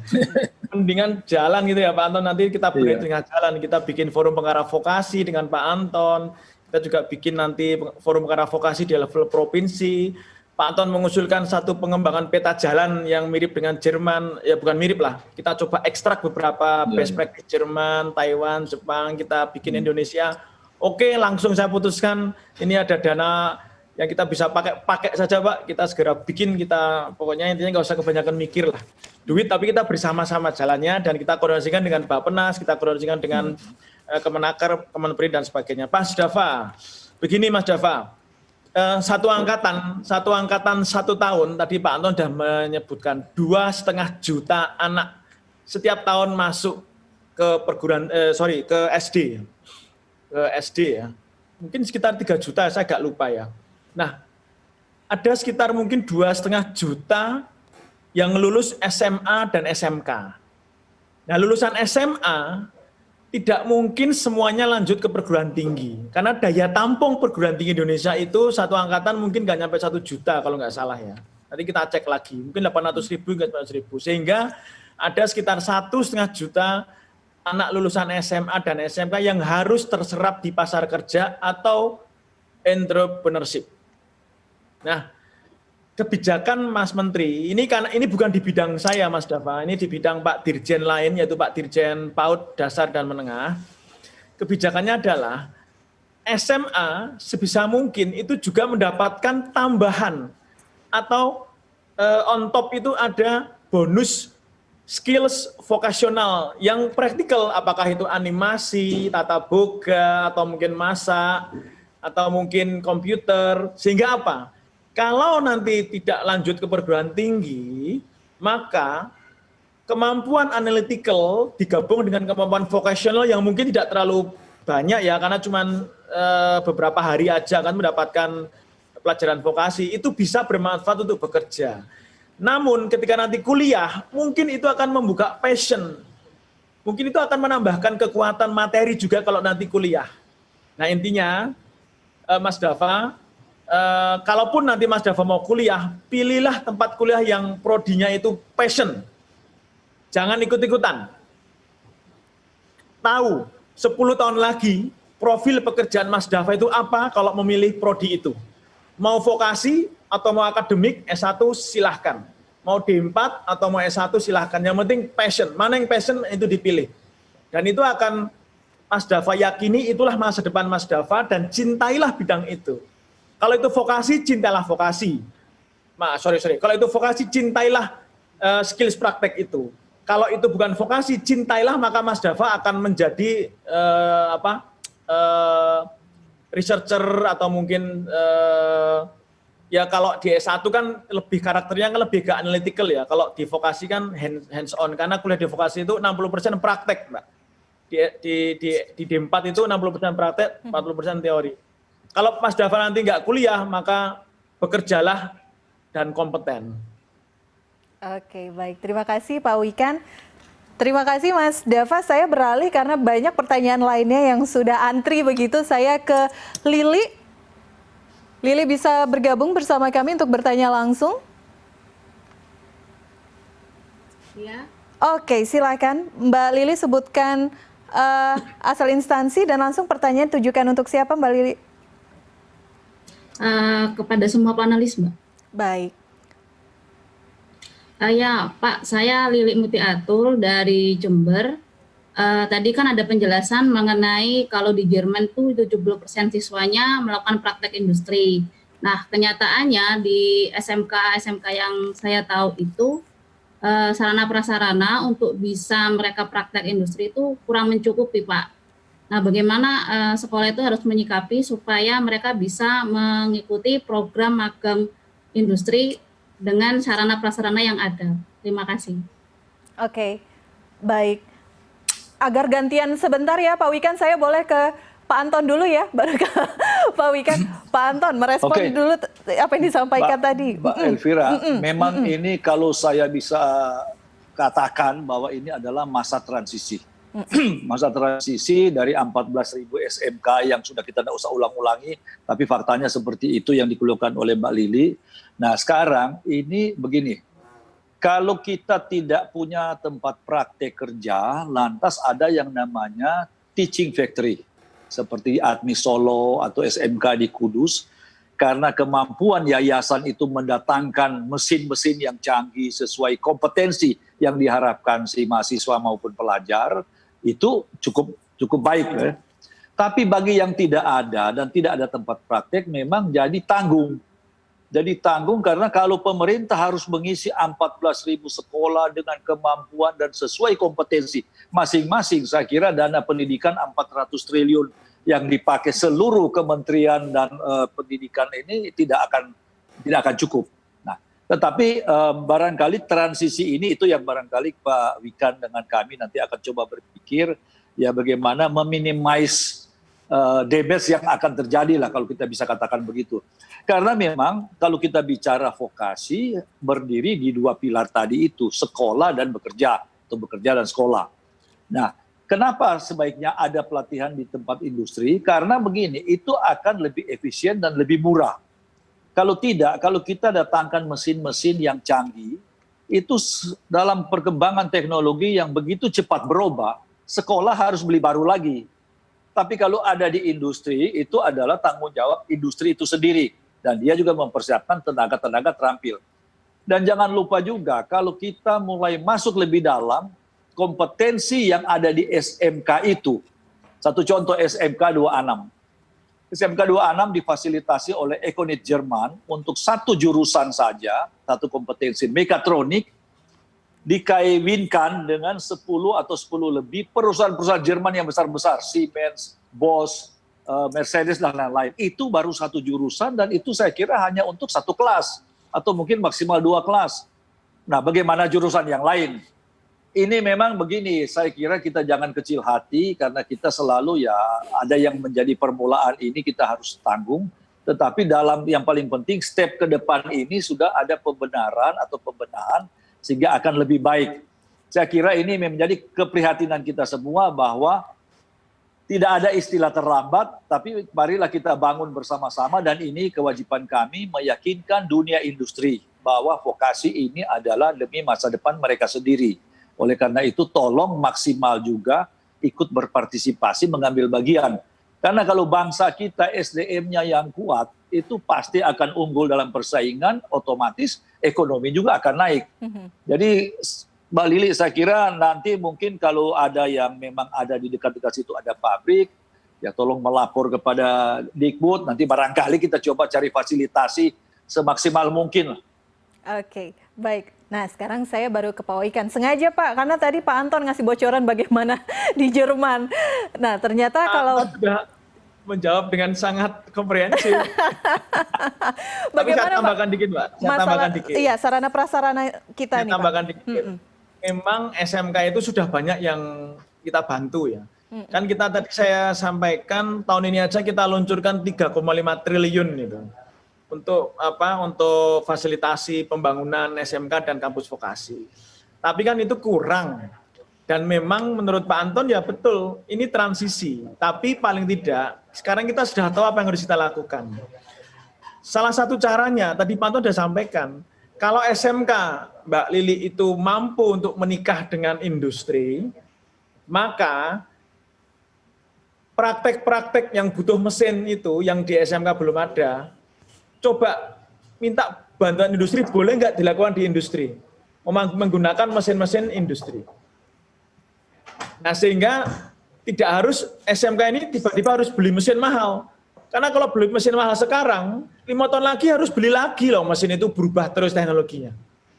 SMK mungkin akan keteteran kalau setiap kali harus beli mesin baru yang miliaran dan sebagainya. Jadi dengan link and match atau menikah, berani atau mungkin bisa untuk merayu industri, adik-adik SMK bisa nggak praktek kerja di industri menggunakan mesin industri sehingga industri nggak perlu membeli mesin dulu ini ya, kalau akan beli mesin juga.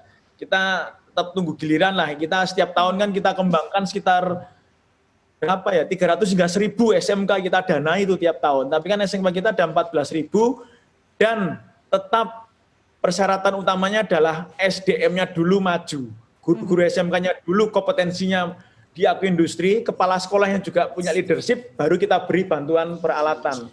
Jangan sampai bantuan peralatan itu datang ke sana, tapi orangnya belum siap menerima bantuan itu. Ya mohon ditunggulah, kita akan terus bergerak secepatnya ini. Terima kasih. Baik, merayu dunia industri untuk magang, intinya seperti itu Pak ya, memungkinkan agar para siswa. Untuk praktek kerja industri. Praktek kerja industri. Baik, Pak Beri, saya ingin tanya komentar Pak Beri, Pak, mengenai tadi kesulitan sarana dan prasarana ini. Ya, jadi memang kita tidak bisa menyamaratakan ya di setiap SMK atau di setiap daerah. Oleh sebab itu berbagai skenario itu harus kita buka ya. Jadi skenario tadi yang sudah disampaikan oleh Pak Anton itu sangat benar sekali bahwa jangankan di SMK, di universitas pun kalau kita beli alat itu belum tentu kita bisa memelihara alat, dan alat-alat itu mungkin akan out of date dan tidak visible. Kita membeli alat yang teknologinya itu akan cepat hilang ya. Jadi salah satu skenario adalah bahwa siswa itu yang belajar atau pergi ke industri. Nah, permasalahannya adalah di skenario yang pertama ini, dulu ketika membuka SMK ya di berbagai daerah tersebut, itu tidak dipikirkan industri mana yang akan menjadi cantolan ya tanda kutip bagi SMK itu. Jadi karena kita memakai istilah dunia usaha dan dunia industri, jadi sebetulnya kita bisa juga bukan hanya ke industri bagi SMK-SMK itu ya, tapi juga bisa ke dunia usaha. Dan setiap daerah itu harus mengembangkan dunia usaha dan dunia industri yang unik sebetulnya untuk daerah tersebut. Kalau kita lihat di negara-negara maju, biasanya universitas, pendidikan tinggi, atau sekolah-sekolah itu tidak bersaing ke ilmu yang sama. Biasanya daerah-daerah itu memiliki keunikan, sehingga perguruan tinggi atau pendidikan di daerah itu juga lebih mengarah ke keunikan itu. Nah, ini yang perlu kita dorong, juga terjadi pada pendidikan vokasi di daerah. Karena di daerah itu ada keunikan khusus dunia usaha dan dunia industrinya, maka SMK-nya itu justru kita arahkan agar kompatibel dengan keunikan itu. Itu skenario 1. Skenario 2, tentu kita tidak bisa membawa semua siswa ke industri atau dunia usaha karena ada kapasitas. Oleh sebab itu tadi Pak Wikan sudah menyatakan beberapa dari SMK yang memang sudah siap itu akan diberi bantuan itu dalam bentuk pembelian alat atau wahana untuk kerja begitu ya. Dan ini memang harus selektif begitu, selektif. Pertama dari segi penerima, yang kedua dari segi kesiapan di dalam memanage atau memaintain alat, dan yang ketiga alat yang dibeli ini adalah alat yang memang basic needs ya. Jadi teknologinya tidak akan berubah cepat, tapi skill dasar itu dilatih dengan alat itu gitu. Oke. Mungkin itu Mbak tambahannya. Baik, menarik ya. Kita melihat bagaimana keunikan setiap daerah. Apakah itu juga yang kemudian terjadi di Inggris, Pak Beni? Bagaimana kemudian dimanfaatkan keunikan tiap daerah seperti tadi yang skenario yang disampaikan Pak Beri, kemudian memang didorong untuk ke hal-hal ke bidang-bidang yang unik tersebut. Bagaimana untuk di sana sendiri? Betul sekali Mbak Elvira. Jadi yang sudah dikemukakan Pak Beri dan Pak Anton dan Pak Wikan tadi juga, itu secara beruntung Inggris ini memang karena jumlah penduduknya jauh lebih sedikit dari Indonesia dan sudah mengalami terlebih dahulu revolusi industri dan sebagainya. Jadi kelihatannya lebih mudah ya. Padahal sama saja saya kira. Sama saja semua ada prosesnya. Nah, yang perlu saya tambahkan di sini adalah saya melihat bahwa yang namanya industri ini kan bukan selalu industri besar. Jadi kita juga punya small and medium enterprises, UMKM ya. Nah, yang saya lihat kerjasama yang baik juga terjadi adalah bukan saja tadi kalau kasusnya SMK nggak punya peralatan belajar di industri. Nah, kalau di UK yang terjadi adalah SMEs itu justru masuk ke universitas. Universitas kan juga melakukan research. Jadi mereka mendapat hibah misalnya dari pemerintah juga yang merupakan public money kalau kita katakan. Nah, semua aset-aset ini itu dibuka untuk bisa digunakan oleh small and medium enterprises. Jadi dengan cara demikian transfer juga terjadi dari universitas ke company. Jadi ada dua belah pihak lah ininya. Nah, di satu sisi yang tadi saya katakan, yang dikatakan oleh Pak Wikan adalah bagaimana link and match, mensuplai segala kebutuhan industri, segala kebutuhan dari Pak Anton. Di lain pihak juga kebutuhan Pak Anton juga bisa dipenuhi oleh mungkin Pak vokasi ataupun pendidikan tinggi. Nah itu mungkin yang bisa kita coba juga di Indonesia. Oke, baik Pak Beni, terima kasih. Kita akan beralih ke peserta webinar kita. Pertanyaan selanjutnya dari Esya. Oke, silakan Mbak Esya.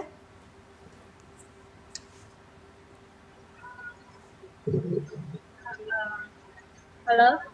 Iya. Ya.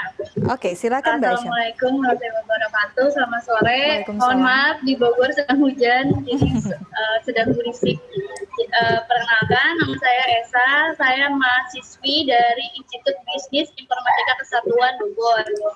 Nah, pertanyaannya, bagaimana pemerintah menghadapi peralihan pekerjaan yang semula dikerjakan oleh manusia dan sejalan dengan perkembangan teknologi, perannya akan digantikan oleh mesin. Contohnya, saya sendiri mengambil Diploma 3 jurusan Keuangan dan Perbankan.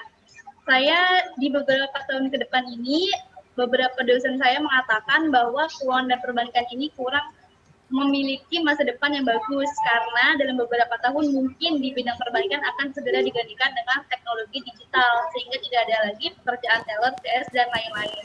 Mungkin apakah ada solusi atau bagaimana menghadapi hal-hal seperti itu? Terima kasih. Baik, terima kasih Mbak Esya. Saya ke Pak Wikan, Pak. Mbak Elvira, yang tanya Mbak Esa ya? Iya, dari Bogor. Oke, baik. Saya buka screen lagi. Jawaban saya pertama ya sama, yaitu link and match. Jawaban pertama ya. Jawaban sama itu. Karena kalau industri berubah ke 4.0, ya mestinya ya vokasi ikut berubah dong. Ini contohnya. Ini yang bisa dilihat ya. Bisa dilihat ya. Ini tuh diterjemahkan dalam leveling seperti ini Mbak Elvira, Mbak Esa. Artinya apa? Saat ini akan banyak job loss, tapi akan muncul emerging jobs, akan muncul pola-pola baru yang terdorong oleh disrupsi 4.0. Mau nggak mau, teknologi digital itu harus masuk ke dalam kurikulum, Mbak. Dan ini disusun bersama, oke? Disusun bersama. 4.0 teknologi digital disusun bersama. Ada IoT, AI, Big Data, Fintech, digital smart system, digital startup, dan entrepreneurship.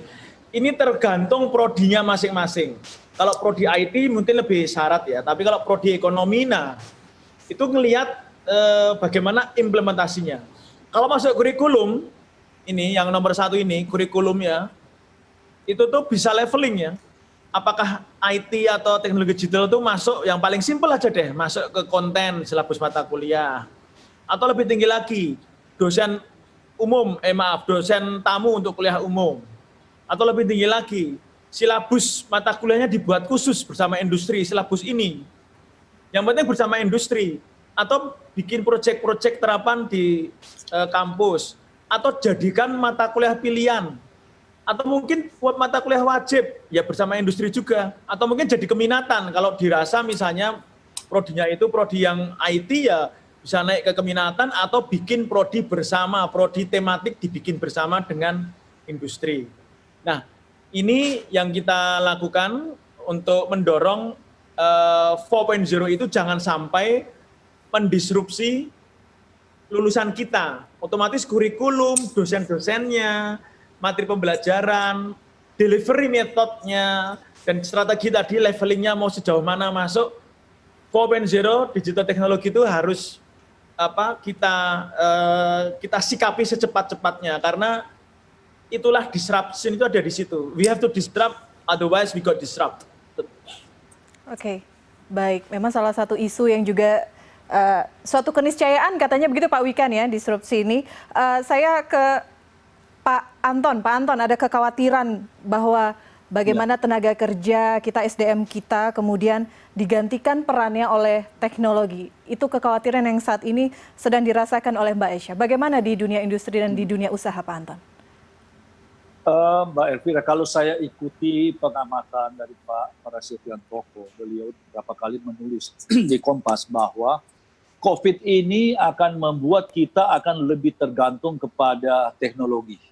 Jadi ini keniscayaan yang mau tidak mau, suka atau tidak suka, kita harus hadapi. Oleh karena itu, kalau kita coba inventarisasi, seperti Pak Wikan katakan tadi dan Pak Beri maupun Pak Beni, kita ini mesti ada yang mulai menginventarisasi kebutuhan jenis pekerjaan apa ke depan. Katakanlah, saya coba mulai inventarisasi yang simpel-simpel. Saya ingat pada waktu maraknya PLTU, yaitu listrik yang supply ke PLN, 35.000 megawatt. Pak Darmin Nasution menceritakan, Pak Darmin waktu Menko Perekonomian, sudah menyampaikan kepada Dirut PLN, kamu harus cepat-cepat mendidik tenaga-tenaga operator. Karena kalau nantinya tidak ada pendidikan, para operator swasta ini akan banyak yang tenaga ahli PLN. Kalau Masela itu jadi, bayangkan proyek miliaran dolar, apa kita siap? Nah, digitalisasi ke depan. Oleh karena itu semestinya kembali kepada statement saya di awal. Saya bukan mengkritisi tetapi menyarankan. PR kita begitu banyak. Sebaiknya kementerian, katakanlah perindustrian, lebih konsentrasi kepada kebutuhan apa ke depan yang kita perlukan dengan spesifikasi yang jelas, dengan segala sampai detail, baru bicara dengan Dikbud kebutuhan seperti ini yang kita harapkan. Nah, itu atur di kurikulum dan lain-lain. Karena kalau kita lihat apa yang hilang dan apa yang akan datang, saya tidak tahu apa kita sudah punya, tetapi kalau sudah punya pun saya kira belum sekomprehensif dengan yang lain. Karena kalau kita lihat sekarang memang dahsyat betul teknologi ini. Malah saya pernah lihat satu video si Jack Ma buka hotel di Shanghai atau di mana, orang yang ada cuma 2 orang manajer tunggu di bawah hanya untuk membungkukkan badan kalau tamunya pulang. Tapi mulai dari check-in sampai minta semua melalui robot. Nah, itu sesuatu yang akan kita hadapi. Nah, oleh karena itu memang bagaimana agar supaya betul-betul kita ini menyadarkan, baik di kementerian, tetapi yang tidak kalah penting ini adalah kepala daerah, Mbak Elvira.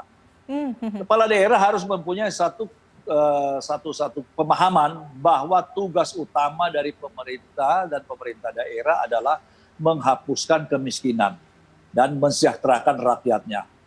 Cara paling efektif adalah beri mereka lapangan kerja. Oleh karena itu investor harus masuk dan iklim investasi harus baik dan termasuk SDM. Saya pernah lihat satu SMK di Ota City di dekat Tokyo. SMK itu didirikan atas dasar kebutuhan menunjang SMI yang ada di Ota. Jadi yang yang istilah pengusaha kecil.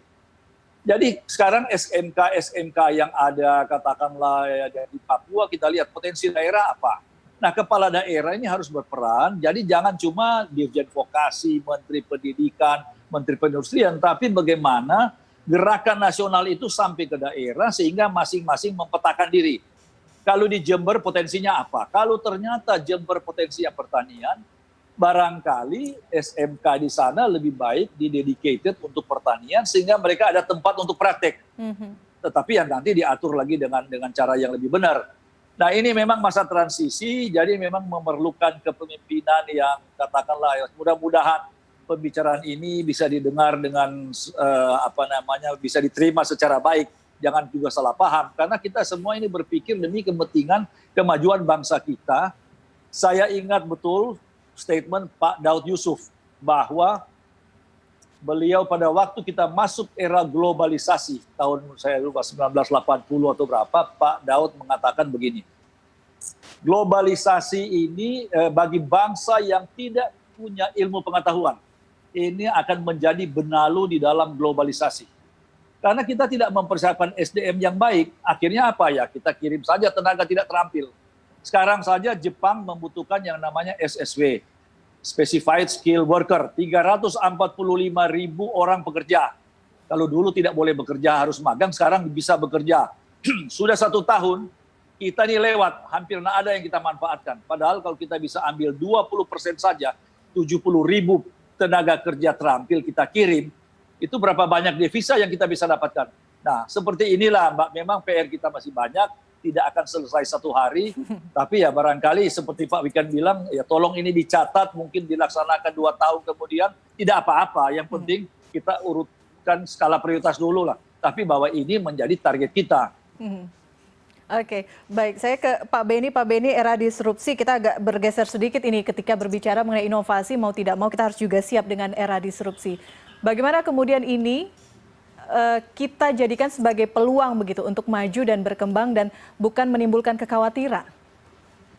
Ya, saya kira di mana-mana juga, Mbak Elvira, di UK pun demikian, meskipun secara semua orang bilang kadang-kadang, di UK kan begini, sudah maju, di Jerman sudah maju, di Jepang sudah maju, tapi sama saja seperti saya katakan tadi, kita juga berangkat dari hal yang sama, dari problem yang sama, dan sampai sekarang pun, terutama di negara-negara maju, jauh lebih besar resikonya disrupsi teknologi. Akan tetapi, seperti yang tadi telah dikemukakan, bahwa mau tidak mau kita harus mempersiapkan diri, fondasinya ini yang harus dibuat, sehingga yang tadinya bilang oke, kalau skill A itu hilang, maka kita bisa substitusi dengan skill B. Nah, tetapi kalau fondasinya ini tidak disiapkan, kan tidak mudah memindahkan dari skill A ke skill B tadi. Jadi saya kira disrupsi ini baik ya kalau kita siap seperti Pak Anton tadi katakan. Akan tetapi kalau kita nggak siap ya menjadi malapetaka, terutama saat kita nanti benar-benar bersaing dengan negara-negara tetangga seperti Vietnam dan lain-lain yang sekarang juga semakin maju. Nah, kalau kita bicara masalah kekuatan kita, bonus demografi di tahun 2030, nah kita juga harus berhati-hati nih karena kenapa negara maju semakin maju, karena yang ditanggung juga nggak terlalu banyak. Nah, kalau kita yang ditanggung semakin banyak, maka beban juga semakin besar. Maka ya itu tadi yang disebutkan seperti masalah-masalah yang harus ditangani, soft skill segala macam, itu juga mempersiapkan para sumber daya manusia kita ke depannya supaya tadi bisa berganti, supaya mereka bisa lebih resilience menghadapi disrupsi, supaya mereka bisa kreatif, ya. Kalau skills A sudah tidak terpakai, dia mempunyai fondasi untuk beralih ke skills B. Katakan saja seorang teknisi atau seorang yang mempunyai critical thinking sebagai seorang engineer, mungkin saat dia tidak diperlukan lagi, mungkin bisa beralih menjadi seorang programmer, menjadi seorang yang bisa memaintain atau memelihara robot yang ada di perusahaan. Karena bagaimanapun juga robot-robot ini kan juga harus di-maintain nanti. Baik, saya ke Pak Beri. Pak Beri, Sekjen Akademi Ilmuwan Muda Indonesia, bagaimana Pak dari sisi ilmuwan melihat era disrupsi ini? Ya, jadi disrupsi tidak bisa dihindari karena itu suatu keniscayaan ya. Oleh sebab itu ya, di dalam ilmu biologi ya, itu not the strongest or the smartest who can survive, tapi the one who can adapt ya. Jadi kemampuan untuk beradaptasi itu sangat penting. Nah, ini harus kita ajarkan ke para mahasiswa. Dia harus mampu beradaptasi dan dia harus agile dengan perubahan yang akan terjadi di masa depan. Dan ini harus di-embed ke dalam kurikulum dan pengajaran ya. Kita harus membuat kurikulum atau pengajaran yang membuat mahasiswa menjadi long life learner ya, pembelajar sepanjang hayat. Sehingga apa? Ketika terjadi disrupsi, dia akan mampu beradaptasi. Jadi pada masa yang akan datang ya, itu orang yang rendah literasinya bukan orang yang tidak bisa membaca atau menulis, tapi orang yang rendah literasinya itu adalah orang yang tidak mampu belajar kembali begitu. Jadi akan berubah paradigmanya. Jadi orang yang tinggi literasinya adalah orang yang mampu learn, lalu unlearn dan relearn gitu ya. Jadi dia selalu berproses belajar sepanjang hidup. Nah, itu yang saya rasa kita harus bekali di pendidikan vokasi dan pendidikan-pendidikan lain. Sehingga dengan kemampuan kompetensi dasar yang didapat pada masa ketika disrupsi itu belum terjadi, ya sudah ada kemampuan-kemampuan dasar core competence, tapi dia punya soft skill atau kemampuan untuk long life learner, maka ketika disrupsi terjadi dengan kemampuan dasar dan kemampuan learning yang tadi adapt terhadap perubahan zaman, dia nggak akan tergilas. Karena pasti ketika ada job yang hilang, maka akan ada job baru yang tercipta. Gitu. Jadi saya rasa ini yang harus kita lakukan di Indonesia. Ya. Oke, baik. Terima kasih. Semoga bisa menjawab kegusaran Mbak Esha tadi. Selanjutnya saya ke peserta webinar lainnya. M. Rizky bisa bertanya langsung kepada expert dan narasumber kita hari ini. Oke, silakan.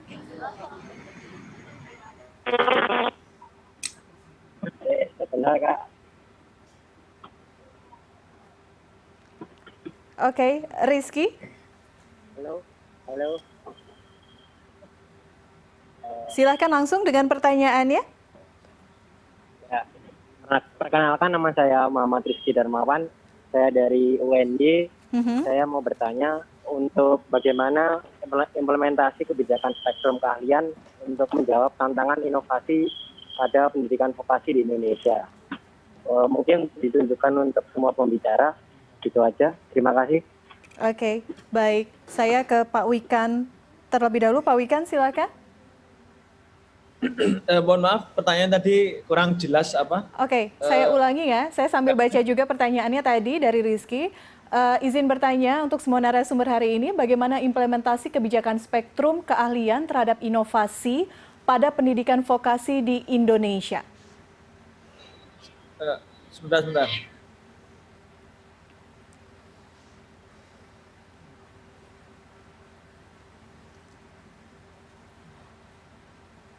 Maaf ini. Oke, baik. Ada telepon. Oke, saya ulang pertanyaannya. Saya baca terlebih dahulu. Oke, pertanyaan dari Muhammad Rizky dari UNY. Izin bertanya para narasumber dan expert, bagaimana implementasi kebijakan spektrum keahlian terhadap inovasi pada pendidikan vokasi di Indonesia, Pak Wikan? Ya, spektrum keahlian kalau saya tangkap itu di SMK ya. Memang di SMK itu spektrum keahlian kompetensi sampai 144 ya. Tadi sudah disampaikan oleh Pak Beri dan Pak Beni dan Pak Anton. Intinya memang jangan sampai kita hanya membekali soft skill saja, hard skill saja, yang soft skillnya itu kurang kuat, yaitu menjadi pembelajar mandiri sepanjang masa. Nah, kurikulum harus bisa memastikan itu. Kalau kita melihat spektrum SMK itu kan sampai 146 kalau tidak salah, itu sangat luar biasa banyak ya. Nah, yang masih cocok kita perdalam, kita kuatin, yang mungkin sudah mulai jenuh, terdisrupsi oleh industri 4.0, itu mulai kita kurangi. Apalagi beberapa jurusan misalnya bisnis dan manajemen, itu kan mulai jenuh dan mulai terdisrupsi oleh fenomena 4.0. Nah, itu akan kita kurangi, kita akan dorong. Kalau tidak, kontennya kita geser konten yang nanti lebih relevan. Sehingga spektrum yang bertahan itu mungkin kontennya akan berubah. Meskipun spektrumnya itu bisa dikatakan masih sama. Tapi intinya adalah, saya sepakat sekali Pak, sepakat sekali. Soft skill, learning skills, menjadi pembelajar mandiri sepanjang hayat, itu harus dijamin bisa diciptakan oleh kurikulum kita dan pola-pola pembelajaran guru-guru kita dan dosen-dosen kita. Menjawabnya gitu Mbak, untuk spektrum, untuk vokasi ini harus tetap kita lihat, dan harus tetap sesuai dengan kebutuhan industri dan dunia kerja. Spektrumnya kan luas sekali itu, ada TIK, ada rekayasa perangkat lunak, ada tata boga, ada fashion, ada pertukangan, furniture, luas sekali. SMK itu luas sekali. Beda dengan SMA ya, SMA itu cuma satu ya, IPA dan IPS. Tapi kalau SMK itu bisa 144 jenis kurikulum. Ya itu akan kita perdalam lagi. Terima kasih. Oke, baik. Terima kasih Pak Wikan. Terima kasih juga Rizky tadi sudah menyampaikan pertanyaan. Kita sampai di akhir sesi diskusi webinar kali ini. Saya ingin meminta closing statement dari masing-masing narasumber. Saya mulai dulu dari Pak Anton. Pak Anton, silahkan untuk closing statement diskusi kita hari ini, Pak. Saya kira sudah banyak kita bicara tadi, tapi kalau boleh kami usulkan kepada khususnya Pak Wikan dan pemerintah, bahwa ada baiknya setiap kepala daerah itu menginventarisasi potensi apa yang dia akan kembangkan di daerahnya. Nah, baru yang SMK yang sudah ada di situ, kita secara bertahap transformasi untuk membackup kepentingannya. Sebab kalau kita lihat, saya sih tidak terlalu mau berpikir yang terlalu canggih-canggih seperti vokasi dan inovasi, itu kan dua hal yang berbeda lah. Sebenarnya vokasi intinya bagaimana memberikan pendidikan keterampilan yang minimal agar dia survive dalam hidupnya nanti. Bahwa ada yang menjadi inovator silahkan saja, tapi tidak mendidik vokasi untuk menjadi inovator. Nah itu dua hal berbeda. Ya. Umpamanya sekarang, kita bicara kentang saja yang paling simpel. Kentang kita 1 hektar hanya 15 ton. Bandingkan dengan Australia dan China 40 ton. Akibatnya tidak bisa bersaing. Bawang putih seperti itu dan lain-lain ya. Nah barangkali karena kita 30% angkatan kerja kita ada di pertanian, sehingga kita perlu memikirkan untuk saat ini kalau kita bisa transformasi sebagian SMK menunjang pertanian dalam rangka meningkatkan produktivitas, sekalian mereka ada tempat praktek. Sekarang yang jadi masalah bagaimana SMK kan yang tidak ada tempat untuk praktek. Nah barangkali kalau di daerah itu ada kepentingan ekonomi yang lain, kita bisa dedicated seperti itu. Tapi apapun, saya kira yang paling penting adalah bahwa kita ini harus punya niat yang sungguh-sungguh. Jadi kalau kita bicara seperti ini, memang saya yakin kita semua ini ingin vokasi itu sukses. Bukan hanya karena kita diminta bicara vokasi sehingga kita bisa menceritakan vokasi secara cerita saja, tapi betul-betul kita merasa dengan vokasi ini akan membuat negara kita yang dibilang Pak Wikan tadi, artinya pertumbuhannya akan berkualitas dan akhirnya rakyat kita bisa lebih sejahtera. Sekian Mbak Elvira. Oke, targetnya SDM unggul dan kompeten. Saya ke Pak Berry. Pak Berry, closing statement terakhir Pak. Ya, jadi ada satu hal ya mungkin harus saya tegaskan dan dari tadi belum sempat saya sampaikan ya. Kata kuncinya dalam setiap hal di Indonesia itu adalah ekosistem ya, sebetulnya ekosistem. Nah, tadi Pak Wikan sempat menyinggung ya bahwa banyak orang di Indonesia merasa bahwa kalau masuk vokasi itu sebagai warga kelas 2 atau bukan sesuatu yang favorable. Padahal di dalam suatu ekosistem bernegara atau ekosistem riset atau ekosistem pendidikan, ekosistem apapun, yang paling penting adalah pembagian tugas. Ya, kita sebagai warga negara akan berperan sebagai apa? Kalau kita akan berperan sebagai seorang pemikir misalnya yang mampu menganalisis, mampu melakukan critical thinking terhadap berbagai masalah dan melakukan misalnya riset yang lebih curiosity driven, maka masuklah ke perguruan tinggi ya yang biasa atau sejak SMA sudah merencanakan hal tersebut ya. Tapi jika Anda tadi ingin berperan dalam negara ini, membantu dalam hal yang terkait dengan keterampilan, begitu keterampilan dan melakukan riset-riset misalnya yang langsung menjadi suatu produk atau menjadi inovasi, maka Anda masuklah ke SMK begitu. Dan itu tidak ada bedanya antara SMA dengan SMK, antara perguruan tinggi dengan sekolah vokasi. Kita hanya berbeda peran dan kita melakukan sesuatu berdasarkan peran kita masing-masing dan semua sama pentingnya, tidak ada bedanya. Nah ini yang saya harap masyarakat menyadari.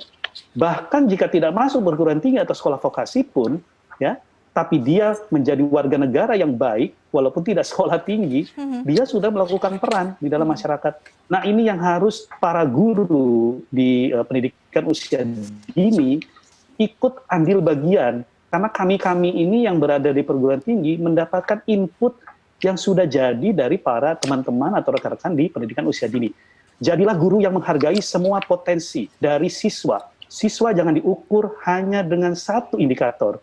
Kenapa? Karena bahkan siswa yang jelek semua pelajarannya pun, tapi dia baik kepada sesama, maka dia telah mengambil peran dan dia harus diberikan wahana untuk menjadi orang yang berguna bagi bangsa dan negara kita. Tidak harus sama setiap orang. Mungkin itu Mbak, makasih.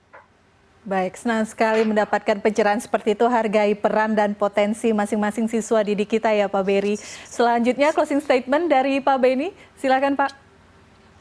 Terima kasih Mbak. Saya hanya menambahkan sedikit, tadi sudah diutarakan oleh Pak Berry juga, bahwa negara maju semaju Jerman, Inggris, Jepang, itu kalau kita perhatikan bottom line-nya adalah social justice. Jadi keadilan sosial untuk mendapatkan kehidupan yang layak. Entah dia setelah wajib belajar selesai, dia mau menuju ke arah akademik, atau ke arah sebagai pemikir, atau dia langsung menuju ke dunia kerja, semua berharap atau semua memiliki hak untuk mendapatkan keadilan sosial. apalagi saat kita nanti mengalami masa demografi, ya. Jadi itu bisa menjadi bonus atau juga bisa menjadi disaster kalau tidak dimanage dengan baik.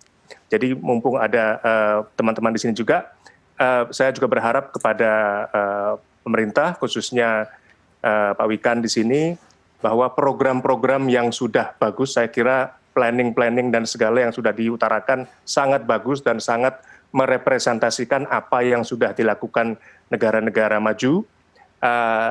Saya juga berharap buat teman-teman penerima, artinya student, mahasiswa atau guru, mungkin perlu kesabaran sedikit karena memang menangani problem di Indonesia jauh berbeda dengan problem di negara maju.